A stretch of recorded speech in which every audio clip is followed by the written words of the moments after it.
नमस्कार, मी Pooja Pahade, reiki grand master, money reiki grand master, angel master trainer आणि pendulum browser expert. Prisha divine healing सेंटरमध्ये तुमचं खूप खूप स्वागत आहे. Welcome you all. आणि गुरुपौर्णिमेच्या सर्वांना खूप खूप शुभेच्छा. आज आपण रेकीचा इतिहास जाणून घेणार आहोत. आपण जे रेकी शिकतो आहे, आपल्याला या रेकीबद्दल संपूर्ण माहिती असणं खूप खूप गरजेचं आहे. ओके. सो रेकीचे गुरु म्हणजे डॉक्टर मिकाऊ उसुई. हे रेकीचे गुरु आहेत, म्हणजेच यांनी ही ऊर्जा रिडिस्कवर केली. ओके. माझी स्क्रीन दिसत आहे सर्वांना. हे बघा, डॉक्टर मिकाऊ उसुई. थम्सअप करा. रेडमी नावाने कोण जॉईन आहे मला स्क्रीनवर. Okay okay.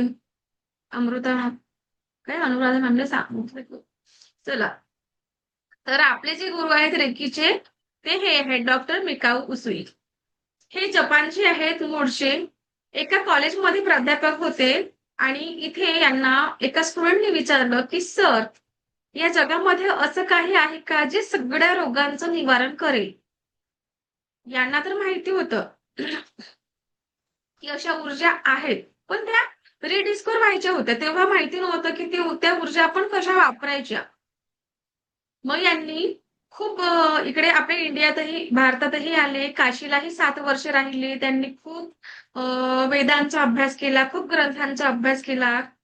आणि इथे यांना कळलं की आपल्याला जर कुठल्याही एनर्जी म्हणजे कुठल्याही एनर्जी जी आपल्याला पाहिजे आहेत, तर आपल्याला त्या ध्यान साधनेच्या माध्यमाने मिळेल.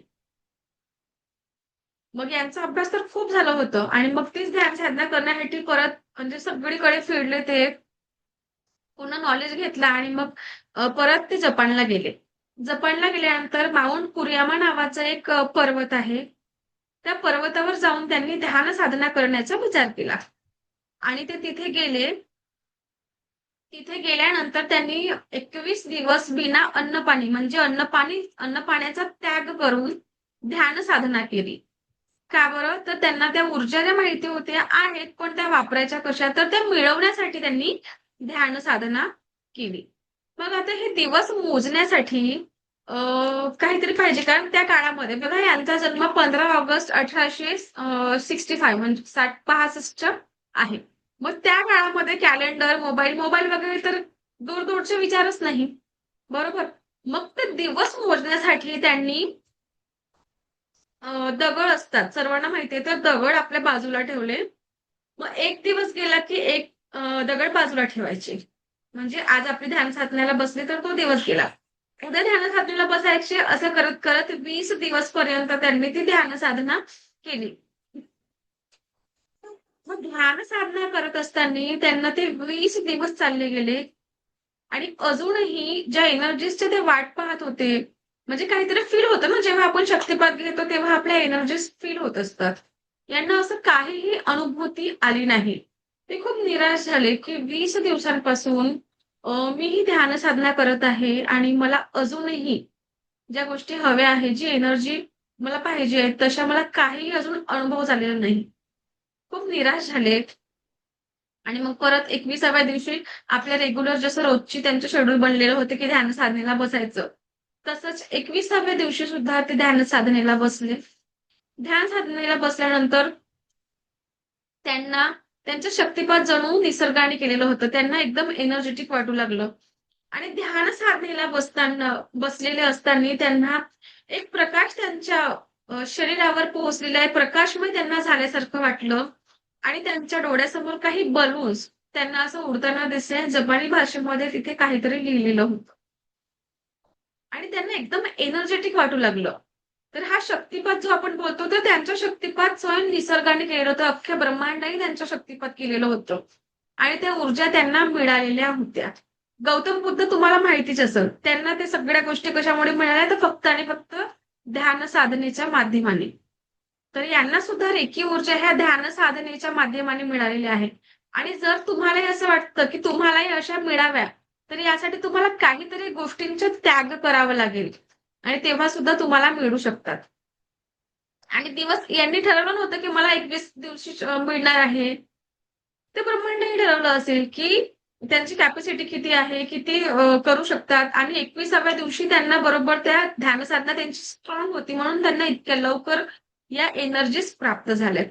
आणि खूप त्यांना असे एनर्जेटिक वाटू लागलं. खूप म्हणजे आता समजा की आपण 2 दिवस जरी उपवास करू, तरी असं विकनेस वाटतं बरं. शरीर असं वीक झाल्यासारखं वाटतं. समजा तुम्ही काहीच नाही खाल्लं, तर एकदम विकनेस येतं शरीरामध्ये. मग त्यांनी तर 21 दिवस काहीच नव्हतं खाल्लं. खाण्याचा तर सोडा पाणी सुद्धा नव्हतं पिलं. मग त्यांना 20 दिवस, 21 दिवस असं वाटत होतं. जेव्हा ध्यान साधनेला बसायचे तेव्हा थोडं वाटत होतं. पण जेव्हा त्यांना जी एनर्जीज त्यांना मिळण्याची होती, ती मिळाल्यानंतर त्यांना खूप असं एकदम पॉझिटिव्ह आणि एकदम असं खूप छान वाटलं. मग त्यांना अनुभूती झाली, की आपल्याला जी गोष्ट हवी होती ती तर मिळालेली आहे. आणि म्हणून मग त्या पर्वतावरून ते खाली धावत-धावत येऊ लागले. धावत असताना म्हणजे एक उत्सुकता तर राहते बरं बघा, की आपल्याला कुठली गोष्ट मिळाली तर आपल्याला कुणाला तरी सांगायचं आहे. प्रत्येकाला असं वाटतं, की नाही आता कुणी आला तरी आपण सांगूया.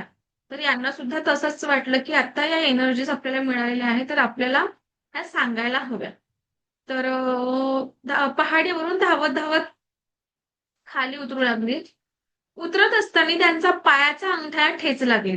कारण पर्वत म्हटलं तर दगड असतातच आणि पायात चप्पल नाहीच. मग पायाचा अंगठा ठेच लागली आणि एक विचार करा, की कुठेही आपल्याला लागलं तर आपण काय करतो? काय करत असतो? कुठेही हाताला लागो, पायाला लागो, नाकाला, तोंडाला कुठेही लागलं तर आपलं आधी तिथे हस्तस्पर्श होतो. कुठेही लागलं तरी. पायाला लागली पटकन आपण पायाला हात लावतो. हाताला लागलं की पटकन आपलं हे हात इथे या हाताला जाऊन टच होते. प्रत्येकाचाच होतो. तर यांचं सुद्धा तसंच झालं. पायाच्या अंगठ्याला ठेच लागली आणि त्यांच्या अंगठ्यातून रक्त वाहू लागलं. पटकन त्यांनी आपला हात त्या अंगठ्याला पकडला आणि असं दाबून ठेवलं. आणि जिथे तो रक्त वाहत होता, तो रक्त वाहणारं थांबलं. आणि लागलेला आहे म्हणून वेदना सुद्धा होत होत्या. तर काही वेळाने त्या वेदना सुद्धा तिथे कमी झाल्या आणि वाहणारं रक्त थांबलं. हा त्यांचा पहिला अनुभव होता रेकीचं स्वतःवर. म्हणजे ऊर्जा मिळाल्यानंतर स्वतः त्यांनी स्वतःचा उपचार म्हणजे वाहणारं रक्त असं अचानक थांबतो का? काहीतरी करावं लागतं. तर या रेकीच्या ऊर्जा आपल्या पामचक्रामधून प्रवाहित होत असं आणि त्या पामचक्रामधून त्यांच्या अंगठ्याला ती रेकी ऊर्जा प्रवाहित झाली आणि तिथे त्यांना आराम मिळाला. आणि मग आता खाली उतरले. खाली उतरल्यानंतर त्यांना भुकेची जाणीव झाली, की नाही मला आता भूक लागलेली आहे. आता मला जेवण करायला हवं. सो ते खाली उतरल्यानंतर त्यांना एक खानावळ दिसली. खानावळीमध्ये गेले ते आणि तिथे त्यांना एक व्यक्ती दिसला तर त्यांना डॉक्टर मिकाऊसी यांनी म्हटलं, की "मला खूप भूक लागलेली आहे. मला काही खायला द्या." मग त्यांनी म्हटलं, "ठीक आहे. तुम्ही इथे बसा. तुमच्यासाठी आम्ही जेवण घेऊन येतो." खानावळीमध्ये डॉक्टर मिकाऊसी बसले आणि काही मिनिटानंतर त्यांच्यासाठी जेवणाचे ताट घेऊन एक मुलगी आली. त्या मुलीचं वय 10-12 वर्ष होतं आणि त्या मुलीने ताट आणलं आणि डॉक्टर मिकाऊ उसू यांच्यासमोर वाढलं. डॉक्टर मिकाऊ उसू यांना भूक लागली होती. जेवण करायला घेतलं आणि लक्ष त्यांची त्या मुलीकडे गेली. ती 10-12 वर्षाची मुलगी होती. ती हॉटेल मालकाची नात. डॉक्टर मिकाऊ उसू हिला जेवण करता-करताच त्या मुलीच्या चेहऱ्यावरच्या जसं समजा, की एखाद्याला बरं नसेल तर आपल्याला पटकन असं समजतं त्यांना बघितल्यावर, की अरे हिचं एकतर काहीतरी वेदना होत असतील किंवा काहीतरी त्रास आहे. आणि तिच्या गालाला स्वेलिंग सुद्धा आली होती. गाल तिचं सुजलेलं होतं आणि नर्व्हस ती दिसत होती.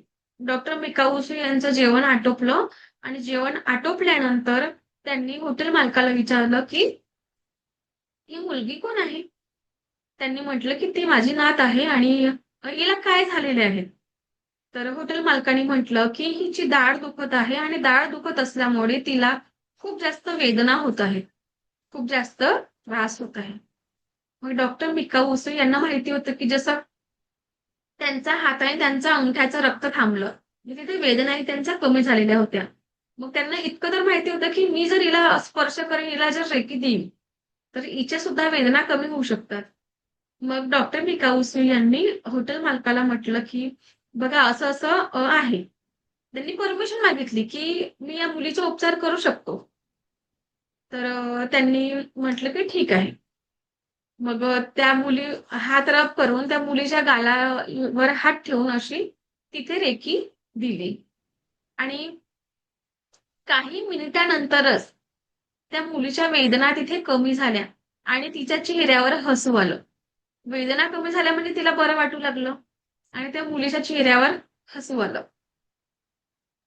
म्हणजे हा एक्सपिरियन्स दुसऱ्यांवर केलेला पहिला. स्वतःवर केलेला त्यांनी अनुभव केलेला होता आणि दुसऱ्यांवर केलेला म्हणजे त्या मुलीवर. तर आता यांना फुल कॉन्फिडन्स आलेलं होतं, की नाही आता या सगळ्या ऊर्जा आपण स्वतःसाठी तरी वापरू शकतो, पण इतरांसाठी सुद्धा आपण वापरू शकतो. मग आता यांनी सगळं निस्वार्थ म्हणजे त्यांना निस्वार्थ भावनेने रेखी सगळ्यांना पोहोचवावी. I am audible? माझा आवाज येतो आहे? Okay, thank you. सो म्हणून यांनी जी गरीब लोकांची वस्ती असते म्हणजे यांना माहित झालं की सगळ्या गोष्टी ज्या हव्या होत्या त्या आपल्याला मिळालेल्या आहे. आता आपण लोक कल्याणासाठी या ऊर्जांचा आपण वापर करू. मग त्यांनी काय केलं तर गरीब लोकांची जी वस्ती असतात की झोपडपट्टी किंवा भरपूर जिथे गरीब लोक राहतात जिथे आजारी लोक भरपूर आहेत तर तिथे हे गेले. त्यांच्या वस्तीमध्ये स्वतःची कुटिया बांधली आणि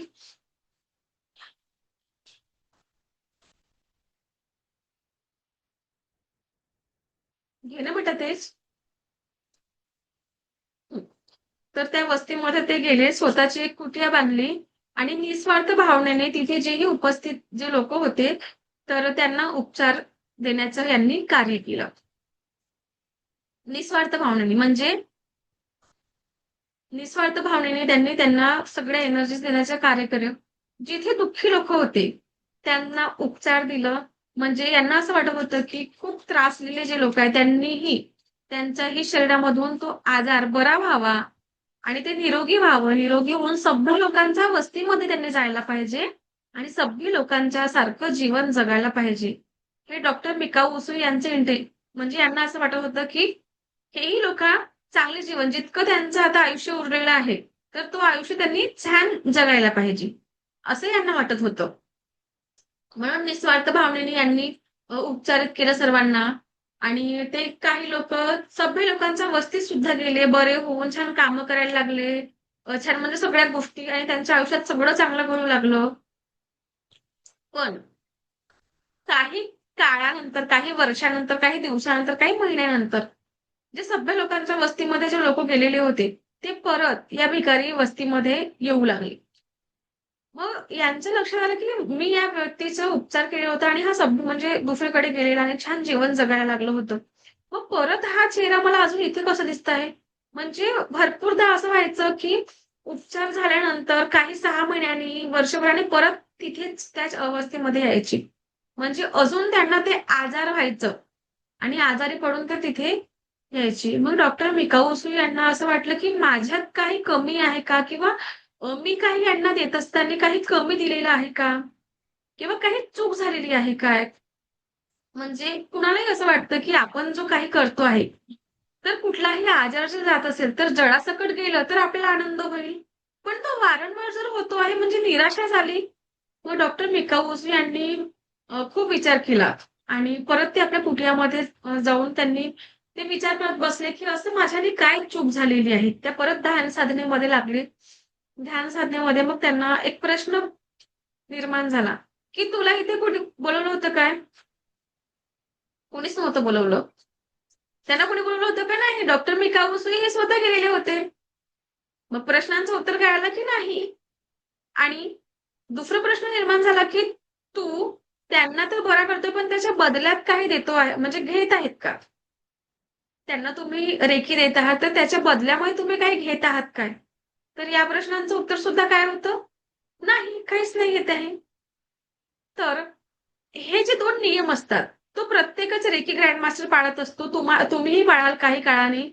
तर याचं म्हणजे एक हे सांगायचं, की रेकी जेव्हा आपण कुणाला हीलिंग देत असतो, तर विदाऊट परमिशन कुणाला आपण हीलिंग देत नाही आणि हीलिंग दिल्यानंतर त्याच्या बदल्यात आपल्याला काहीतरी घ्यायचं असतं. म्हणजे काहीतरी म्हणजे फक्त पैसाच घेणं का? नाही. आपण व्हॅल्यू कशाची करतो, तर पैसा घेतला म्हणजे झालं, असं नाही. जेव्हा मी तुम्हाला अन्न-पाणी चार्ज करायला शिकवणार, म्हणजे एखाद्याचं डोकं दुखत असेल, तर तुम्ही त्यांना पाणी चार्ज करून देत आहात, घरच्या एखाद्या व्यक्तीला. तर समजा की मुलांना तुम्ही पाणी चार्ज करून देत आहात, तर पाणी चार्ज करून दिलं म्हणजे तुम्ही त्यांना काहीतरी दिलं.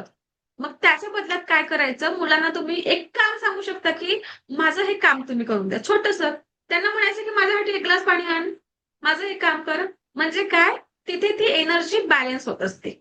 म्हणजे तुम्हीही त्यांना काहीतरी दिलं आणि बदल्यात त्यांनी तुम्हाला काहीतरी दिलं. म्हणजे प्रत्येकच असं नाही राहत की पैसाच द्यायला पाहिजे. ओके. सो असं बॅलन्स म्हणजे आपण एनर्जी एक्सचेंज म्हणतो त्याला. तर ही एनर्जी एक्सचेंज झाली पाहिजे. ओके. सो मग यांना दोन्ही प्रश्नांची उत्तरे मिळाली आणि त्यानंतरपासून दोन्ही नियम आपल्याला हे पाळावे लागतात. मागल्याशिवाय द्यायची नाही आणि दिली तर त्याच्या बदल्यामध्ये काहीतरी घ्यायचं असतं. ओके. तर रेखीचे इथे सर्वांना कळलं.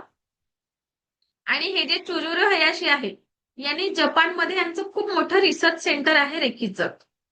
मग आता ह्या ज्या तिसऱ्या ह्या ज्या लेडीज आहेत हवायो टकाटा, ह्या कोण आहेत?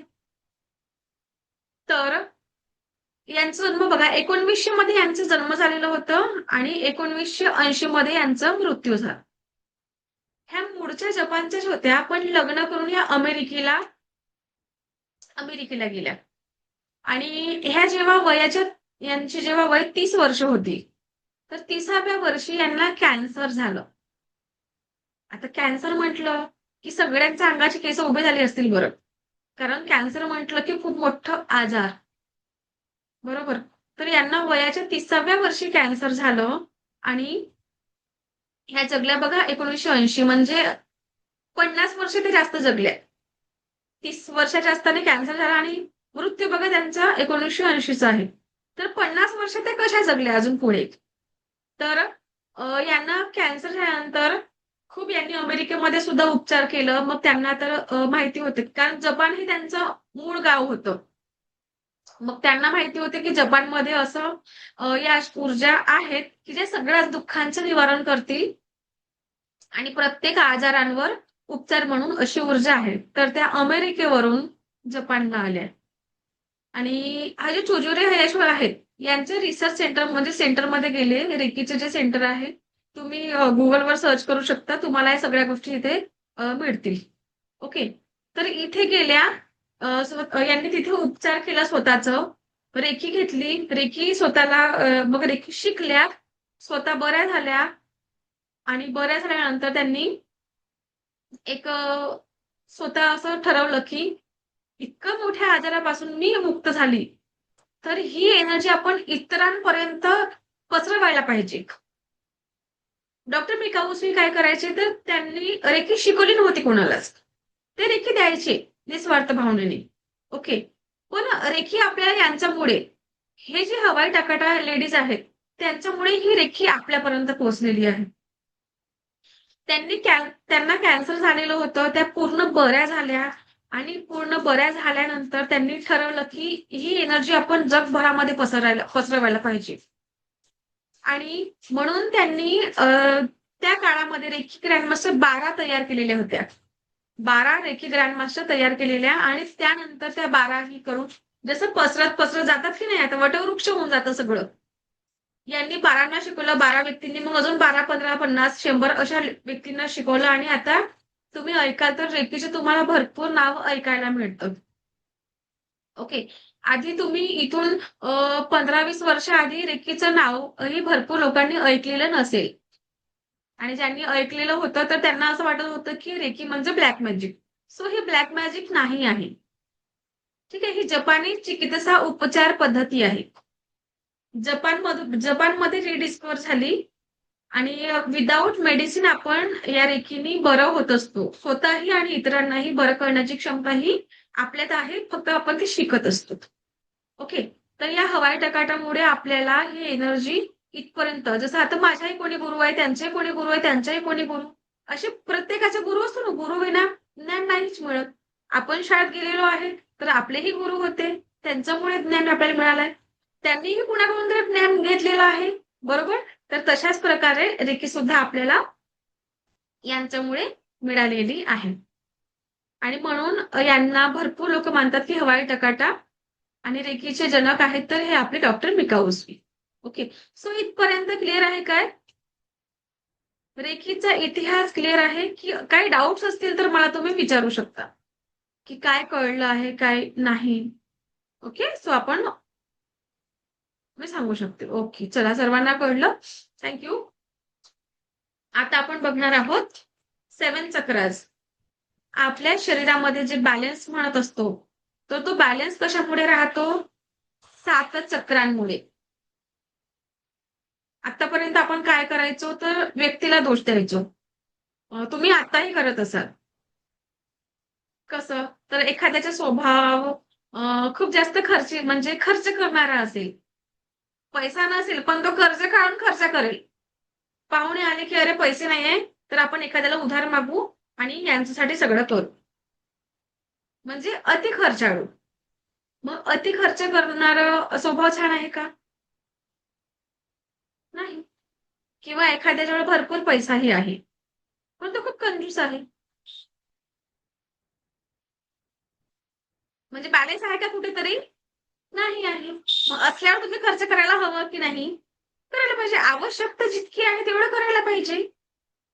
एखाद्याचा स्वभाव आपण असंही बघतो की खूप जास्त बळबळ बळबळ करतो आहे. तुम्ही अशी लोक बघितली असेल की अति बळबळ करणारे. मग जर खूप जास्त बळबळ करताय आणि ते वायफळ बळबळ आहे, म्हणजे त्या बळबळीने तुम्हाला काही ज्ञान नाही मिळत आहे, विनाकामाचा तो बळबळ करताय. आणि अशी व्यक्ती आपल्या समोर आली की आपण म्हणतो की अरे हा आला. मग त्याचं ते खूप जास्त बोलणं ही योग्य आहे का? नाही. एखाद्या व्यक्तीचा स्वभाव तुम्ही हेही बघितलेलं असेल की खूप चूप राहायचा स्वभाव आहे. म्हणजे गरजेपेक्षाही कमीच बोलतो. जितकं बोलायला पाहिजे तितकंही बोलत नाही. त्यांचे शब्द इतके लाखामोलाचे की तुम्ही 10 शब्द बोललात की तो 1 शब्द बोलतो. मग आहे का कुठेतरी बॅलन्स? नाही. म्हणजे आपण आतापर्यंत लोकांना म्हणजे व्यक्तीला दोष देत होतो बरं. पण हा दोष त्यांचा नाही आहे. हा दोष त्यांचा नाही आहे. त्यांचा चक्र बॅलन्स नसल्यामुळे त्यांच्यामध्ये हा दोष आहे आणि आपण त्यांच्या स्वभावाला दोष देतो.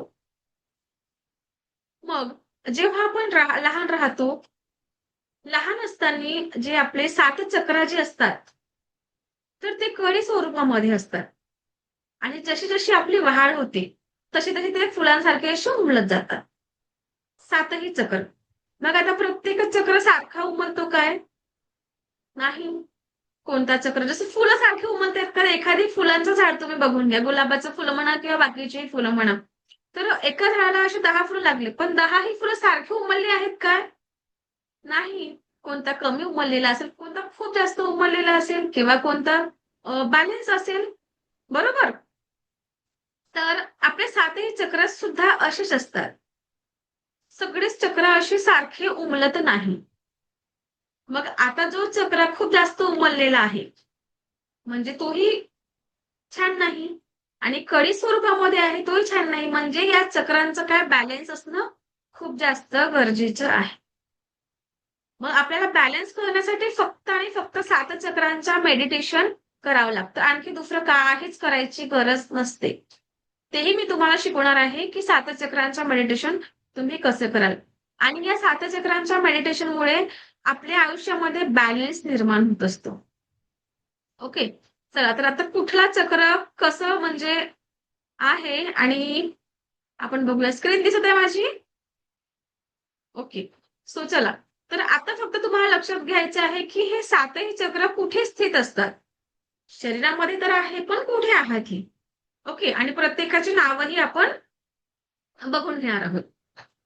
आणि मेडिटेशन करताना आपण क्राउन चक्र हा जो असतो, हा आपला क्राउन चक्र आहे. तर इथून आपण खाली जात नाही, तर खालून आपण वर येत असतो. मेडिटेशन करताना खालच्या चक्रांपासून आपण सुरुवात करत असतो. ओके. तर बघा हे चक्र इथे स्थित असतात. हं. पहिला चक्र जो आहे तो आपला मूलाधार चक्र आहे. स्वादिष्ठान चक्र, तिसरं मणिपूर चक्र, चौथं अनाहत चक्र, पाचवं विशुद्ध चक्र. आणि हे जे 2 चक्र आहेत, अजना म्हणजे थर्ड आय आणि सहस्त्र म्हणजेच क्राउन चक्र. तर हे जे 2 आहेत, हा थर्ड आय आणि क्राउन चक्र हे ज्ञानाचे म्हणजे हे चक्र ज्ञानाचे आहेत. चला आता प्रत्येक चक्रांचं आपण कार्य बघूया, यांचा रंग बघूया आणि यांचं बॅलेन्स नाही राहील तर आपल्याला काय काय प्रॉब्लेम होऊ शकतात हे सुद्धा आपण आता बघणार आहोत. जागा कळली? काय होतं, जागा कळली बघा एकदा व्यवस्थित. आणि हे जे कलर आहे, मूलाधार चक्राचा कलर काय आहे? रेड.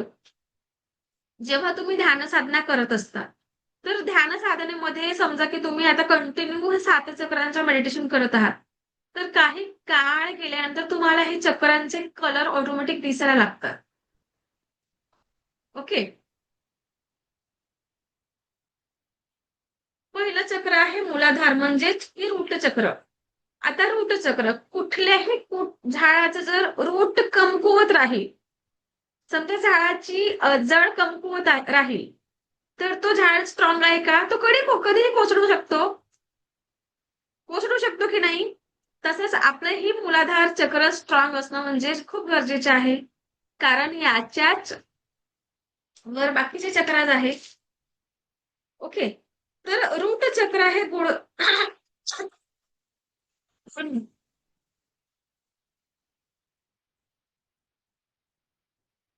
जिथे पाठीचा कणा तळाशी संपतो, तिथे हा चक्र स्थित असतो. रूट चक्र कुठे असतो? तर पाठीच्या आपल्या रेडची हड्डी माहिती सर्वांना, जिथे संपते तर सगळ्यात खालच्या भागाला हा चक्र स्थित असतो. पाठी संबंधित काहीही वेदना असतील, हाडाची समस्या असतील किंवा एलर्जी असेल, जर हा कमकुवत असेल तर तुम्हाला पाठीच्या ज्या समस्या असतील तर ते होणार आहे. किंवा एलर्जी जसं आपण म्हणतो, तर एलर्जी आपल्याला कुठल्याही गोष्टीची, तर या ऋतुचक्र कमकुवत असेल तर असे आपल्याला आजार दिसू लागतात. म्हणजे याच्या बिघाडामुळे कुणामुळाची हाईट आपण म्हणतो, मुलाची जर वय 15 वर्ष असेल आणि त्याची हाईट खूप कमीच आहे, तर त्याचा हा चक्र सुद्धा इनबॅलन्स आहे. तिथे त्याची ती ग्रोथ थांबलेली आहे. ओके. तर ग्रोथ कशामुळे थांबलेली आहे? हा चक्र त्याचा बॅलन्स नाही आहे, म्हणजे तो चक्र हा आपल्या कडी स्वरूपामध्येच आहे. ओके. आणि याचं बॅलन्स असणं खूप जास्त महत्वाचे आहे, कारण हा रूट आहे.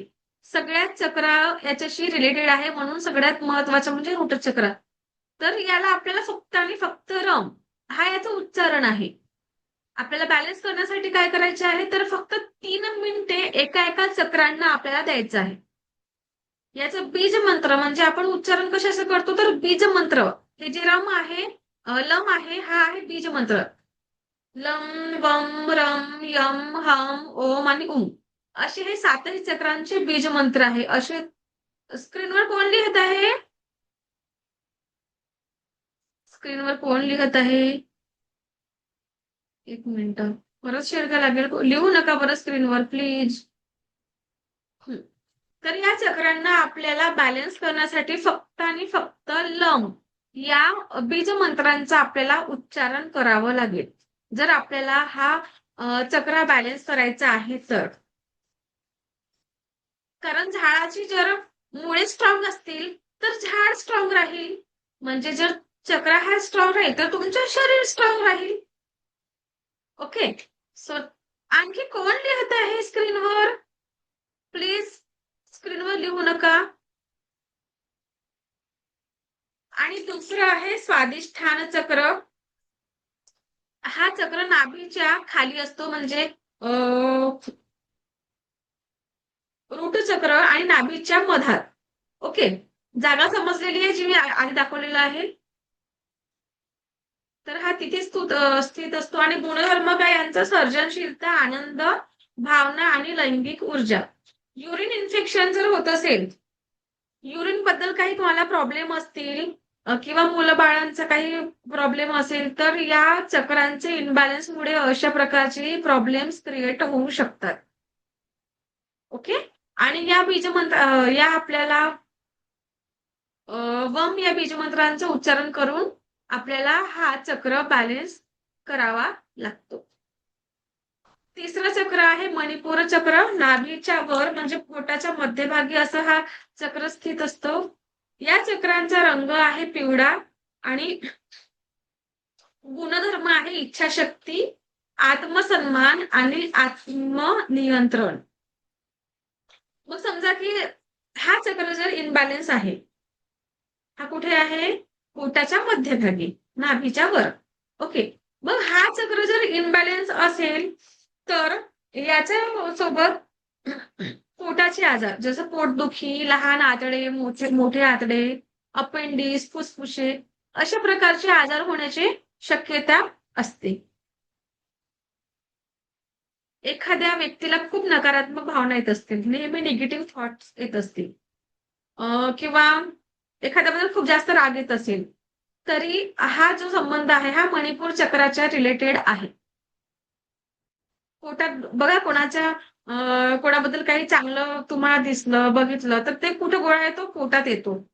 येतो की नाही? म्हणजे या सगळ्या भावना कुठे दडलेल्या असतात? पोटामध्ये दडलेल्या असतात. आपल्याला कुणाच्याही बद्दल वाईट भावना आणायची नाही आहे आणि कोणाच्याही बद्दल आपल्याला वाईट बोलायचंही नाही आहे. आणि हा चक्र बॅलन्स करण्यासाठी फक्त आणि फक्त या बीज मंत्रांचं आपल्याला उच्चारण करावं लागतं. नेक्स्ट आहे अनाहत चक्र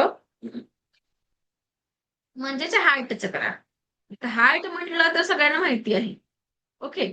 याचा रंग आहे हिरवा, गुणधर्म आहे प्रेम, दया आणि नातेसंबंध. जसं एखाद्या व्यक्ती तुम्ही बघितलं तर अति दया करणारा आहे, अति गरजेपेक्षा अति. त्याला कोणी दिसत असेल तर नाही, त्याला खूप जास्त दया येते त्या व्यक्तीची, म्हणजे त्याचा हा चक्र इनबॅलेन्स आहे. अतिही कोणावर दया करणं, अति विश्वासही करणं चांगलं नाही, कारण आजकालचं हे जग कसं आहे तुम्हाला माहितीच आहे. म्हणजेच एखादी बैलबंडी असो किंवा एखादी गाडी, आता आपण कारमध्ये फिरतो तर कारचे दोन्ही चाक कसे पाहिजे? बॅलन्स पाहिजे. एक चाक लहान राहील, एक चाक मोठं आहे, तर ती गाडी कशी चालणार आहे? म्हणजे जसं दोन गोष्टींचा बॅलन्स गरजेचा असतो, तसंच या सात चक्रांचं हे बॅलन्स तितकाच महत्वाचं आहे आपल्या आयुष्यामध्ये सुख, समाधान, ऐश्वर्य, आरोग्य आणि दीर्घायुष्य जीवन जगण्यासाठी. ओके. आणि हा चक्र जर कमकुवत असेल म्हणजेच इनबॅलन्स असेल तर नातेसंबंधांमध्ये काही प्रॉब्लेम होऊ शकतात. अतिदया तुम्हाला येऊ शकते. बॅलन्स नसेल तर दोन प्रकारचे प्रॉब्लेम क्रिएट होतात. म्हणजे अतिदया किंवा कुणाला काहीच दया नाही. आपलं जे चक्र आहे खूप अति फुललेलं आहे, म्हणजे त्याला अतिदया येतं समोरच्या व्यक्तीची. आणि समजा तो कडी स्वरूपामध्येच आहे, तर समोरचा व्यक्ती मरूनही जाईल तरी त्याला त्याच्या काही घेणं देणं नाही. मग असं स्वभाव कुणाच्या कामाचं? कुठल्या कामाचे असं स्वभाव? V2 3 please don't share. काय आहे? कोण आहे? थांबा एक मिनिट. कोण आहे विवो? स्क्रीनवर नका ठेवू, डिस्टर्ब होते बरं प्लीज. मी रिमूव्ह करून टाकेन बरं, असं काही याआधी हे झालं तर ठीक आहे. कारण आपल्यामुळे कोणाला डिस्टर्ब नको व्हायला याची काळजी घेत चला. ओके. आणि कुठेतरी मग माझी लिंक तुटल्यासारखी होते शिकवत असताना. तर या चक्रांना आपल्याला बॅलन्स करण्यासाठी फक्त आणि फक्त यम या बीज मंत्रांचं उच्चारण आपल्याला 3 मिनिटं करावं लागतं. ओके. नेक्स्ट आहे विशुद्ध चक्र, ज्याला आपण थ्रोट चक्र म्हणत असतो. थ्रोट चक्र आपल्या गळ्याच्या मध्यभागी, म्हणजे हा थ्रोट म्हटलं की सगळ्यांना माहितीच आहे. याचा रंग आहे निळा आणि गुणधर्म आहे संवाद कौशल्य, प्रामाणिकपणा, स्वतःला व्यक्त करण्याची क्षमता. आता भरपूर लोक असेही आहेत, मनात खूप गोष्टी आहेत, खूप दडलेलं आहे, पण ते व्यक्तच करता येत नाही. किंवा आणि याआधी मी तुम्हाला हे म्हटलं की अति बळबळ बळबळ करणं, म्हणजे याही चक्राचे बॅलन्स असणं खूप गरजेचं आहे. स्वतःला व्यक्तही करता आलं पाहिजे, संवाद कौशल्य करता आलं पाहिजे की नाही. नाहीतर ओठापर्यंत येऊन ते शब्द तिथेच गिळले जात आहे. काय कामाचे?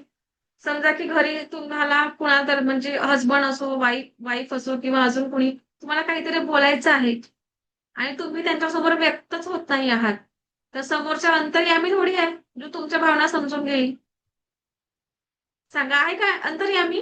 एखादी असेलही. पण प्रत्येक व्यक्ती अंतर्यामी आहे का? जोपर्यंत तुम्ही बोलणार नाही, व्यक्त होणार नाही, संवाद साधणार नाही, कसं कळेल प्रत्येक व्यक्तीला?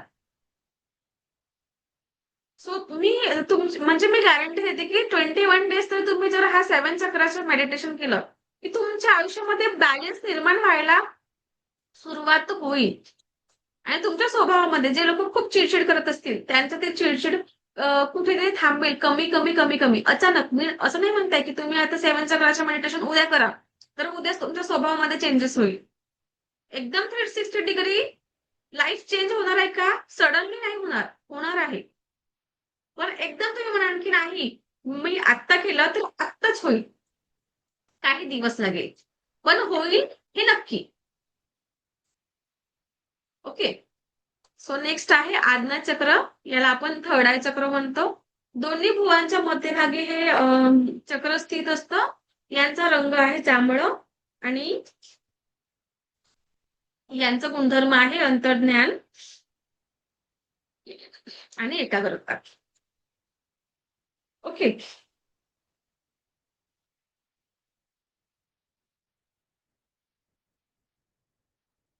तर हे जे दोन चक्र जे आहे, म्हणजे आज्ञा चक्र आणि आपला हा थर्ड आय चक्र, हे आपल्याला ईश्वराशी म्हणजे भेटण्याचे चक्र असतात. तर मेडिटेशनच्या वेळेला फक्त ओम किंवा उम तुम्ही या बीजमंत्रांचं उच्चारण करू शकता. आणि हा जो सहस्त्र चक्र आहे हा क्राउन चक्र आहे. या क्राउन चक्रामधूनच आपल्याला प्राण मिळत असतं आणि आपलं प्राण सुद्धा या क्राउन चक्रामधूनच जात असतं. क्राउन चक्र म्हणजे हा जो टाळूचा भाग माहितीये सर्वांना. जेव्हा आपण जन्म घेतो तर बघा, ती टाळू अशी भरली नसते. छोट्या बाळांना आपण आपलं माहिती नाही. आपण लहान असताना आपल्याला आठवतं का आपण स्वतः? नाही, कारण आपण खूप लहान होतो. पण आपण प्रत्येक बाळाला तर बघितलंच आहे. प्रत्येकाने एखाद्या तरी बाळाला बघितलंच असेल आणि त्यांना माहितीच आहे की टाळू ही सुरुवातीला भरली नाही राहत. तो भाग असा दबला राहतो. ओके. तर तो म्हणजे आपला क्राउन चक्र. आणि एखाद्या व्यक्तीचे जर मृत्यू झालेलं असेल, तर तुम्ही असं बघितलं काय, की तो व्यक्ती असं डोळे उघडेच आहे त्याचे, म्हणजे मृत्यू पावलेला आहे, पण डोळे त्याचे उघडेच आहेत. किंवा एखादी व्यक्ती असंही बघितलं असेल, त्याचं तोंड उघडं आहे म्हणजे आणि तिसऱ्या प्रकारच्या व्यक्ती, त्याचा मृत्यू झालेला आहे, पण तो तुम्हाला झोपलेल्या अवस्थेमध्येच दिसेल. असे 3 प्रकारचे व्यक्ती असतात. म्हणजे एकाचे डोळे तुम्हाला उघडे दिसतील, एकाचं तोंड तुम्हाला उघडं दिसेल आणि एक व्यक्ती असा आहे की तो तुम्हाला झोपलेल्या अवस्थेमध्येच दिसेल. मग हे असं का? कधी तुम्हाला असं प्रश्न पडलेला आहे का, की असं का होतं? असं का बरं घडतं?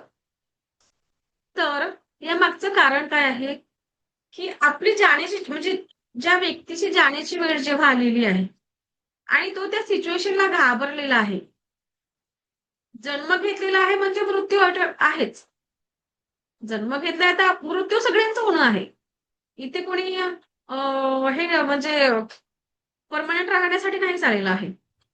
पण त्या सिच्युएशनला तो व्यक्ती घाबरलेला आहे.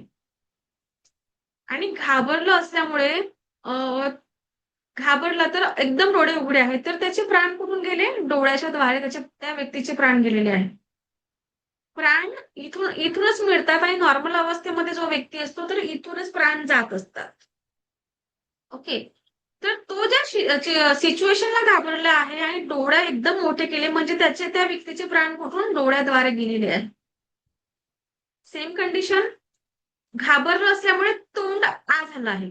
तर प्राण या तोंडाद्वारे गेलेले आहे बाहेर. आणि जो व्यक्ती तुम्हाला झोपलेल्या अवस्थेमध्ये दिसेल, तर त्या व्यक्तीचे प्राण इथूनच मिळाले होते आणि इथूनच त्याचे प्राण सुद्धा गेलेले आहेत. ओके. सो जे लोक ध्यान साधना करतात, तर त्यांचा जेव्हा मृत्यू होतो किंवा ते भक्तिभावामध्ये असतात, तर ते तुम्हाला मॅक्झिमम लोक तुम्हाला ते झोपलेल्या अवस्थेमध्येच दिसतील. आणि ध्यान साधनेमध्ये नाही, त्यांना काही ईश्वराचं हे नाही, म्हणजे भरपूर लोक असे की ते मानत नाही, काही नाही. तर त्या सिच्युएशनला ते घाबरतात, म्हणजे त्याला ते एक्सेप्ट नाही करत. ओके. सो सातही चक्र समजले सर्वांना? Okay, thank you. बॅलन्स करण्यासाठी मी तुम्हाला आज क्लास झाल्यानंतर 7 चक्रांचा मेडिटेशन मी तुम्हाला पाठवणार आहे ऑडिओ स्वरूपामध्ये. ओके. तर ऑडिओ स्वरूपामध्ये तो पाठवल्यानंतर तुम्हाला ध्यान साधना जेव्हा करायला बसाल, तर प्रत्येक चक्रांवर तुम्ही हात ठेवून सुद्धा त्या बीज मंत्रांचं उच्चारण करू शकता. किंवा तुम्हाला बीज म्हणजे त्या चक्रांवर हात ठेवायचा नाही आहे, तर तुम्ही मांडी घालून हे हात म्हणजे आपले जे तळ हात आहे मांडीवर अशा ठेवू शकता, अगदी रिलॅक्स. आणि तो ऑडिओ लावून टाकायचा, जो मी पाठवणार आहे तो. लावल्यानंतर त्या बीज मंत्रांचं कंटिन्युएशन मध्ये सुरू असतं. जसं रूट चक्राचं आहे लम, तर तो तिथे म्हणतो की लम असं. तर डोळे बंद करून आपल्याला फक्त त्या बीज मंत्रांचं उच्चारण करायचं असतं, दुसरं आणखी काहीच नाही. 3 मिनिटं झाले की ऑटोमॅटिक ते चेंज होतात. म्हणजे 21 मिनिटाचा हा ऑडिओ आहे. तो कंटिन्यू चालू राहील आणि तुम्हाला त्याच प्रकारे ध्यान साधना करावं लागेल. सुरुवातीला तुम्हालाही आता बीज मंत्र पाठांतर नसल्यामुळे थोडं गडबड होऊ शकते. पण एक 2-3 दिवस तुम्ही कंटिन्यू केलात की तुम्हाला ते ऑटोमॅटिक पाठांतर होईल आणि तुम्ही ते व्यवस्थित कराल. जो व्यक्ती बिलकुलच म्हणजे ध्यान साधना कधीही केलं नाही, तर त्यांना हे लावल्याबरोबर एकतर लम वम असे 2 चक्र किंवा 3 चक्रांचं ध्यान करत असताना चौथ्या चक्रावर त्याला झोप येईल. उद्या 5व्या चक्रावर झोप येईल, परवा 6व्या चक्रावर झोप येईल. 4-5 दिवस गेले की कंटिन्यू तो मेडिटेशन त्यांचा कंटिन्यूशन मध्ये चालेल. तर ही नॉर्मल गोष्ट आहे. प्रत्येकासोबत हे घडतं. आणि जो व्यक्ती ध्यान साधना करतो आहे आता, म्हणजे कुठल्या नाही कुठल्या याचं मेडिटेशन तुम्ही करत आहात, तर तुमचे ते कंटिन्युएशन मध्ये राहील. तुम्हाला झोप लागणार नाही. तुम्ही नॉर्मल म्हणजे जे आहे तसं तुम्ही ते मेडिटेशन तुमचं चालू राहील. ओके. चला, आपल्याला उद्या आणि परवा सगळं म्हणजे भरपूर शिकायचे आहे, अजून भरपूर बाकी आहे. चला, तर अफर्मेशन मला. आणि हा, उद्या आपला रेकी लेवल 1चे शक्तिपात आहे. सो शक्तिपात ज्यांनाही घ्यायचा आहे ते उद्या शार्प 8 वाजता याच लिंकवर याच लिंकवर 8 वाजता जॉईन करायचे आहे सकाळी. आणि शक्तिपाताला फक्त 10 मिनिटं लागतात. ज्यांनाही शक्तिपात जबरदस्ती कुणाचीही नाहीये. तुम्हाला जर स्वतःच्या जीवनामध्ये पॉझिटिव्ह एनर्जी आणायची आहे, तुम्हाला हिलिंग शिकायची आहे, अन्न पाणी चार्ज करायचं आहे, तर शक्तिपाताची गरज पडते. मी काय म्हटलं, ज्यांना इच्छा असेल तर ते लोक शक्तिपात अटेंड करू शकतात. ओके. आणि शक्तिपातानंतर उद्या आपण ऍक्टिव्हेशन प्रोसेस करूया. ते 10% एनर्जी तुमच्यामध्ये जी आलेली राहील, तर तिचा तुम्ही वापर करणार ऍक्टिव्हेशन झाल्यानंतर. आणि त्यानंतर अन्न पाणी चार्ज करायला सुद्धा मी तुम्हाला उद्या शिकवणार आहे. नाहीतर होतं काय की वर्षभर आपण शाळेमध्ये गेलो आणि एक्झाम फॉर्म नाही भरला, एक्झामच नाही दिली, तर तो वर्षभर तुमचा वाया जातो. हे सर्वांना माहिती आहे. सेम इथे सुद्धा सेम असंच आहे. तुम्ही 5ही दिवस शिकले आणि शक्तिपातच घेतला नाही, म्हणजे या ऊर्जा तुम्ही स्वतःमध्ये ग्रहण केल्या नाहीत, तर तुम्हाला त्या वापरताही येत नाही. Okay, clear? सो उद्या रेकी लेवल 1च्या सकाळी 8 वाजता मी एक मॅसेज आणखी टाकून देणार आहे. तर 8 वाजता तुम्हाला शक्तिपातासाठी रेडी राहायचं आहे. तुम्ही तुमच्या फॅमिली मेंबरला सुद्धा या शक्तिपातामध्ये इन्व्हाइट करू शकता. म्हणजे जी लिंक मी तुम्हाला आज टाकलेली आहे, ती लिंक तुम्ही त्यांना पाठवून ठेवू शकता. आणि उद्या शार्प 8 o'clock सकाळी जॉईन करायचं आहे. ओके. चला, तर आता आपण अफर्मेशन्स कशा वर्क करतात हे बघणार आहोत. थोडं फास्ट होत असेल तर सॉरी, कारण भरपूर सिलेबस आहे आणि मला 5 दिवसांमध्ये हा कम्प्लीट करायचा असतो. सो यासाठी आपल्याला लवकर लवकर घ्यावं लागतं. ओके. चला, तर मी नेहमी काय म्हणतो की आता तुम्ही मला जुळून आज 3 दिवस झालेले आहेत. काहीतरी फरक पडला काय तुमच्या विचारसरणीमध्ये, किंवा तुम्ही जे सांगितलेलं आहे ते काहीतरी करताय काय त्याच्यावर, की बस हा एक क्लास मी आली, शिकवलं, याच पुरता मर्यादित ठेवता की त्याच्यावर काहीतरी करत असतं जे सांगितलेल्या गोष्टी. Yes or no? करता काय? जे लोक करतायत त्यांचं खूप खूप धन्यवाद. कारण मी ही गोष्ट यासाठी विचारत आहे, कारण या क्लासला असं फ्री आहे म्हणून फाल फ्री आहे म्हणून याला असं हलक्यात घेऊ नका. कारण हा जो क्लास आहे तो तुमचं जीवन ट्रान्सफॉर्मेशनचा क्लास आहे.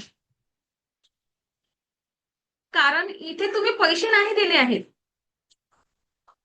पैसे नाही दिले म्हणजे तुम्हाला वाटतं की हा फ्री आहे. पण हा फ्री नाही आहे. हा सुद्धा पेड. नो. तर हा सुद्धा क्लास पेड आहे. कसं? कसं पेड आहे? तुम्ही इथे 1 तास आपला देत आहात, त्याची व्हॅल्यू आहे की नाही? आहे की नाही व्हॅल्यू? म्हणजे 1 तासाची व्हॅल्यू तुम्ही या क्लासला देत आहात. तर याला फ्री फ्री समजू नका. हो हो. हा. पण आपण प्रत्येकच गोष्ट कुठे पैशामध्ये मोजत असतो. मोजतो की नाही? आणि फ्री म्हटलं असेल तर तुम्हाला असं वाटतं असेल की इथे काहीतरी फ्रीचे फालतूगिरी चालेल. पण तुम्ही मला एक सांगा की इथे 3 दिवस झालेले आहे, काहीतरी फालतूचे सुरू आहे की तुमच्या जीवनालाच घडवण्यासाठी सुरू आहेत काही गोष्टी. काय वाटतं तुम्हाला? बोलून सांगू शकता तुम्ही.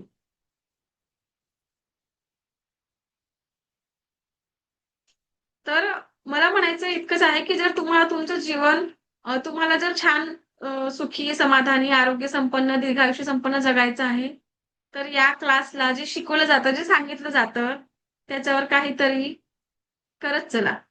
सांगितलेल्या गोष्टी, सांगितलेले उपाय केला तर तुम्हाला याचा नक्कीच फायदा होईल. आणि मी नेहमी म्हणते की पॉझिटिव्ह विचार करा.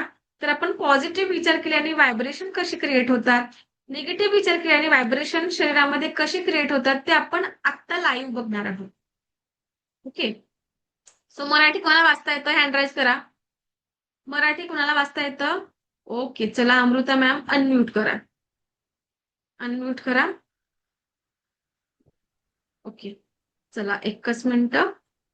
मी स्क्रीन शेअर करते आहे आणि आता तुम्हाला इथे वाचायचं आहे. पुढे गेले मॅम. हा एक सेंटेन्स वाचायचा आहे आणि वाचल्यानंतर फुल स्टॉप थांबायचा आहे. पहिला सेंटेन्स वाचा. मला आतून कुठेतरी तुटल्यासारखं वाटतं. स्टॉप. थांबा. तथास्तु, तथास्तु, तथास्तु. हे ईश्वर ऐसा ही हो, ऐसा ही हो, ऐसा ही हो. नेक्स्ट. माझ्या शरीरात आजार घर करून बसलाय. तथास्तु, तथास्तु, तथास्तु. असंच होणार आहे. नेक्स्ट. माझ्या माझ्या मनात आणि शरीरात दोन्ही ठिकाणी अशांती आहे. हे ईश्वर ऐसा ही हो, ऐसा ही हो. माझी ऊर्जा दिवसेंदिवस कमी होत चालली आहे. नेक्स्ट. मी बरा होण्यापेक्षा आजारीपणाला जास्त जवळ आहे. माझ्या आयुष्यात आरोग्याची कमतरता स्पष्टपणे जाणवते. हे ईश्वर ऐसा ही हो, ऐसा ही हो, ऐसा ही हो. नेक्स्ट. माझं शरीर माझ्याशीच लढत असल्यासारखं वाटतं. हे ईश्वर ऐसा ही हो. तुमच्या आयुष्यात असंच होणार आहे. नेक्स्ट. मी आजारी असल्याची जाणीव मला सतत आठवण करून देते. कसं वाटलं? एकदम कसं वाटलं? नर्वस वाटलं एकदम. म्हणजे हे वाचण्याच्या आधी तुम्हाला काय वाटत होतं आणि वाचल्यानंतर कसं वाटलं? वाचत असताना कसं वाटलं? हे सेंटेन्सच बरोबर नाही असं वाटलं की बाबा काहीतरी चुकीचं होते. आणि तुम्हाला ते दृश्यही आठवलं असेल. हा, आठवलं? हा. मग एक लक्षात घ्या की आपण अशा भरपूर गोष्टी ज्या नको असतात, त्या गोष्टी जीवनात चाललेल्या आहेत तसा विचार करत आहे. चला तर हे असं होणार नाही आहे. कारण मी इथून तथास्तु फक्त असं बोललं, मनापासून बोलली नाही. आता याचा आपण रिप्लेसमेंट करूया. ओके. So next. वाचा आता. माझं शरीर हळूहळू स्वतःला सावरत आहे. स्टॉप. हे ईश्वर ऐसा ही हो, ऐसा ही हो, ऐसा ही हो. नेक्स्ट. मला आतून शांत आणि परिपूर्ण असल्यासारखं वाटतं. हे ईश्वर अनुराधा मॅमच्या जीवनामध्ये संपूर्ण शांत आणि परिपूर्ण जीवन त्या जगत आहे. हे ईश्वर ऐसा ही हो, ऐसा ही हो, ऐसा ही हो. मी स्वतःला अधिकाधिक निरोगी अनुभवत आहे. अनुराधा मॅम पूर्णपणे निरोगी आहेत आणि त्यांच्या जीवनामध्ये संपूर्ण सुख आणि संपूर्ण स्वास्थ्य त्यांना मिळालेलं आहे. हे ईश्वर ऐसा ही हो, ऐसा ही हो, ऐसा ही हो. नेक्स्ट. माझी माझी ऊर्जा दररोज वाढत चालली आहे. हे ईश्वर ऐसा ही हो, ऐसा ही हो, ऐसा ही हो. नेक्स्ट. माझ्या प्रत्येक श्वासासोबत मला आरोग्य प्राप्त होत आहे. अनुराधा मॅम त्यांच्या प्रत्येक श्वासासोबत आरोग्य त्यांना प्राप्त झालेलं आहे. हे ईश्वर ऐसाही हो, ऐसाही हो, ऐसाही हो. तथास्तु, तथास्तु, तथास्तु. नेक्स्ट. मी स्वस्थ आहे, मी सुखी आहे आणि मला ते परिपूर्ण मान्य आहे. हे पूर्णपणे ईश्वर मान्य आहे. ऐसाही हो, ऐसाही हो, ऐसाही हो. नेक्स्ट. माझ्या आयुष्यात सुख अगदी सहजपणे येत आहे. हे ईश्वर अनुराधा मॅमच्या आयुष्यामध्ये सुख अगदी सहज सहज सहज येत आहे. हे ईश्वर ऐसाही हो, ऐसाही हो, ऐसाही हो. नेक्स्ट. माझ्या आयुष्यामध्ये समृद्धी वाढत चालली आहे. अनुराधा मॅमच्या आयुष्यामध्ये समृद्धी चारही बाजूनी येत आहे. हे ईश्वर ऐसाही हो, ऐसाही हो, ऐसाही हो. Thank you, thank you, thank you. कसं वाटलं सांगा आता पॉझिटिव्ह अफर्मेशन. तर खरं सांगू का मॅम, ज्यावेळेला तुम्ही म्हणत होता की ऐसा ही हो, अनुराधा मॅडमच्या आयुष्यात असं हो, तेव्हा माझ्या अंगावरती अक्षरशः काटे येत होत्या अक्षरशः. आणि अजून सुद्धा असं हे व्हायला लागले मला अक्षरशः. कसं वाटलं पॉझिटिव्ह अफर्मेशन आणि निगेटिव्ह अफर्मेशन मधला फरक तुम्हाला कळलं काय? निगेटिव्ह मध्ये इतकं हे झालेलं ना, हे नाही, हे नसायला पाहिजे माझ्या आयुष्यात, हे नकोय मला. आणि हे ज्यावेळेला तुम्ही म्हटला की असं होऊ दे, तेव्हा शहारे येत होते माझ्या अंगावर. मग. तर मला मला सांगायचा हेच मुद्दा आहे की आपली मानसिकता चेंज करा. जी गोष्ट तुम्हाला हवी आहे ती गोष्ट तुम्ही मागा. ती गोष्ट तुम्ही वारंवार विचार करा. त्या गोष्टी व्हिज्युअलाइज करा. ते अफर्मेशन बोला. आयुष्यामध्ये काय सांगा माहितीये जी गोष्ट नको आहे ना तिचाच विचार करत बसलेले लोक भरपूर आहे. इथे अजूनही उपस्थित भरपूर लोक तसेच असतील. आणि सांगितल्यावरही जे लोक त्याच्यावर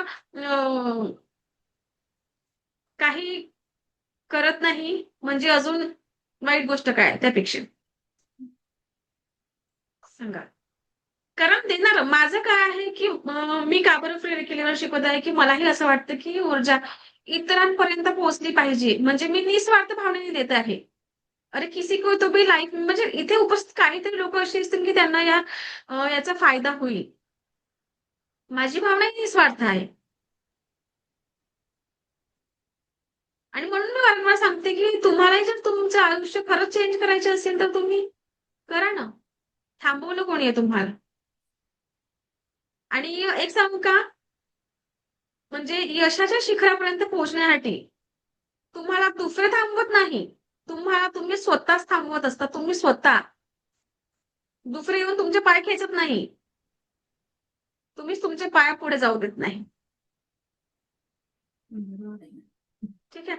इथे उपस्थित बघा एवढे लोक मल्टीटास्किंग करतात सगळे लोक. मी म्हणूनही सुद्धा भरपूर लोकांचे व्हिडिओज ऑफ आहे. किती लोक आहे इकडून तिकडून इथे 4 हे 8 लोकांचे व्हिडिओज फक्त ऑन आहे. आणि बाकी सगळ्यांचे व्हिडिओज ऑफ आहे. आणि मी खरं सांगू का जर तुम्हाला टाइमपास म्हणून जर यायचं असेल तर खरोखर सांगते. म्हणजे जर तुम्ही 100 लोक असाल तर 100 लोक नाही माझ्या कामाचे. कारण जर त्यांनाच वाटत नाही की त्यांच्या जीवनात छान घडायला पाहिजे, काहीतरी परिवर्तन व्हायला पाहिजे. जर तुम्हाला आतून वाटत नाही तर मग मी इथून काहीही केलं तरी पोहोचणार नाही आहे. आणि जर तुम्हाला असं वाटतं की नाही आमच्या जीवनामध्ये परिवर्तन होईल आणि ते घडू या 5 दिवसामधून तरी आम्ही इतकं नॉलेज घेऊ. जीवन परिवर्तन करण्याचा हा कोर्स आहे. तर आम्ही खरोखर यामधून भरपूर काही ज्ञान घेऊ. तर खरंच तुमच्या आयुष्यामध्ये तसं घडेल आणि तुम्ही ते ज्ञान घेणार. नाहीतर असं होईल की एखाद्या गावामध्ये जे भजन कीर्तन करायला बोवा येतात ते बोवा भजन कीर्तन करतात 7 दिवस. 7 दिवस संपले की जातात. त्यांना त्याचं काहीच नाही. आणि मग नंतर सुरू होऊन जातं ते, तो भजन कीर्तनकार सांगतो, भजन करणारा, की घरी असे वागा तसे वागा, सासूसोबत असे वागा, सुनेसोबत तसे वागा. आणि बस त्यापर्यंत मर्यादित राहते. घरी गेल्यावर ही अशी ती तशी. काय अर्थ आहे ते तुमच्या कीर्तनाचा? सांगा मला, आहे का अर्थ? मग त्यापेक्षा तुम्ही जाऊन नका बसू ना. जर तुम्हाला तुमच्या आयुष्यामध्ये परिवर्तनच घडवायचं नाही आहे, मग तो कशाला तुम्ही वाया घालता तुमचा 1 तास? गरज नाही आहे. काय वाटतं तुम्हाला? काही चुकीचं बोलली असेल तर तुम्ही मला हे म्हणू शकता, की मॅम तुमचं चुकत आहे. मी एक्सेप्ट करेन, की जर माझी चुकत असेल तर. हा. आणि आजपासून रेकॉर्डिंग आपल्याला मिळणार नाही. ओके. सो ही रेकॉर्डिंग माझा जो प्रिशा डिवाइन हिलिंग सेंटरचा जो ऍप आहे, तो तुम्ही डाउनलोड केलात की तुम्हाला ते डाउनलोड केल्यानंतर मला मेसेज टाकावा लागेल की तुम्हाला रेकॉर्डिंग पाहिजे आहे. तर तुमचा नंबर तिथे एक्सेस तुम्हाला दिलं जाईल आणि नंतर ती रेकॉर्डिंग तुम्हाला मिळेल. ओके. ज्यांना पाहिजे असेल तर त्यांनी मला मेसेज करायचं, तरच त्यांना ते मिळेल. ओके. कुणाला काही प्रश्न आहे विचारू शकता आता. मला थांबावं लागेल, 8 वाजून 2 मिनिटं झाली. ओके. सो उद्या शक्तिपातासाठी रेडी व्हायचं आहे. आणि शक्तिपात करत म्हणजे तुमचा जेव्हा शक्तिपात होईल, तर ब्लॅक कपडे म्हणजे काळे कपडे कोणीही घालू नये. कुठलेही कपडे घालू शकता, काळे कपडे घालून बसायचं नाही. आणि शांत जागेमध्ये बसायचं आहे आपल्याला, जिथे आपल्याला कोणीही डिस्टर्ब करणार नाही. म्हणजे ही ऊर्जा मी तुमच्यापर्यंत पोहोचवण्याचं कार्य करणार आहे, तर ती ऊर्जा फक्त तुमच्यापर्यंतच पोहोचली पाहिजे आणि तुम्हाला त्या तुमच्या आयुष्यामध्ये त्याचा लाभ उचलता यावा यासाठी. ओके. एक 10 मिनिटं तुम्हाला लागेल, खूप काही वेळ लागणार नाही. इच्छुक लोकांनी उपस्थित राहावे आणि ज्यांचेही व्हिडिओज ऑन राहतील त्यांचाच हा शक्तिपात केला जातो. व्हिडिओज ऑफ राहिलेल्या व्यक्तींचा शक्तिपात होत नाही. ही सुद्धा एक अट आहे. कारण जर आपण शक्तिपात देतो तर सातही चक्र तुमचे ओपन केल्यानंतर ती एनर्जी तिथे प्रवाहित होत असते. मी एक माध्यम आहे. ही एनर्जी मी माझ्या पण पाठवत नाही, तर युनिव्हर्सल ही एनर्जी आहे. ईश्वराने माझी निवड केलेली आहे, म्हणून ही एनर्जी मी तुमच्या पर्यंत पोहोचण्याचे फक्त एक काम करत आहे. ओके. तर सातही चक्र ओपन करण्यासाठी तुमचा व्हिडिओ ऑन लागतं किंवा मग तुम्ही माझ्या समोर लाईव्ह राहा. इथे फिजिकली या किंवा मग तुम्ही असं व्हिडिओ ऑन करून तिथे बसले राहील तरी ऑनलाईन मध्ये शक्तिपात होत असतो. ओके. चला आता आपण थांबूया. मला ऐकून घेतलं यासाठी मी तुमची कोटी कोटी आभारी आहे. दिव्य रेकी शक्ती आणि एंजल्स तुमच्या आयुष्यामध्ये परमसुख, समाधान, आरोग्य, ऐश्वर्य आणि दीर्घायुष्य प्रदान करो, हीच ईश्वरचरणी प्रार्थना. Thank you, thank you, thank you so much. Thank you ma'am. Thank you.